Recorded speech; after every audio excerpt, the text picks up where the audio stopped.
Pour qui? Pour quand?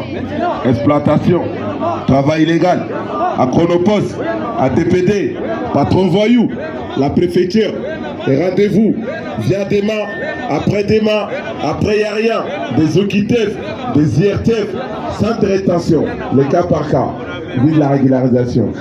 Bonjour à toutes et tous, merci d'être si nombreuses et nombreux. Encore une fois de plus, nous sommes là, collectif des travailleurs sans papier de Vitry. Vous avez Dambélé Aboubakar avec les camarades grévistes de Chronopost et ceux qui sont venus en soutien. Nous sommes là encore aujourd'hui pour dire que la situation elle est grave. Ça fait 28 mois. 28 mois qu'on se bat contre Chronopost. 28 mois qu'on se bat contre ces systèmes qui visent à mettre les bâtons dans nos roues, qui visent à nous maintenir en situation irrégulière. 28 mois qu'on se bat pour notre régularisation. Alors la préfecture jusque-là n'a jamais pris sa responsabilité, a fait sourde oreille. Et là aujourd'hui, pourquoi j'ai dit c'est encore plus catastrophique? Ils cherchent à mettre fin à notre mouvement. Ils cherchent à nous évacuer ou pas, mais dans leur communiqué, ils nous demandent d'arrêter ces mouvements-là. Mais d'arrêter sur quoi? Pendant 28 mois, il y a eu 15 cartes, concrètement. Il y a 18 grévistes de Chronopost. Sur ces 18-là, il n'y a que 4 personnes qui sont régularisées. Sur quels critères? Il n'y en a pas. On est tous dans la même situation.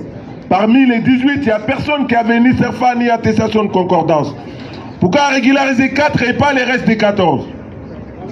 C'est l'arbitrage, ils n'ont pas de discours là-dessus. Et il y a tout ce monde-là qui attendent depuis 28 mois parce que la préfecture elle est inaccessible. Vous pouvez avoir tous les documents nécessaires pour la régularisation, qui est CERFA, attestation de concordance, l'ancienneté qu'il faut. La préfecture elle est inaccessible. C'est les rendez-vous avant l'acquis qui était là en attente. Aujourd'hui c'est que là, elle est devant les téléphones, devant les ordinateurs. Et c'est fait exprès. C'est dire non aux gens sans les dire. C'est faire la guerre aux immigrés.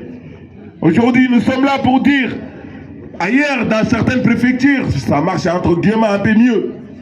Mais ici c'est catastrophique, tout le monde se plaint. Que ce soit les familles des enfants sans toit, que ce soit les élèves, les lycéens, les étudiantes et étudiants, que ce soit ceux qui sont là, parents d'enfants français ou enfants scolarisés en France depuis des années, surtout les travailleurs en situation irrégulière. Il n'y a pas de porte de sortie. Alors c'est fait exprès pour nous maintenir dans la précarité. Le gouvernement vise à maintenir les gens dans la misère. Ils ont réussi à voter leur loi raciste, leur loi indigne, une loi qui va augmenter l'hypocrisie, qui nous demande de fournir des feuilles de paie pour être régularisés, tout en sachant qu'on n'a pas l'autorisation de travail.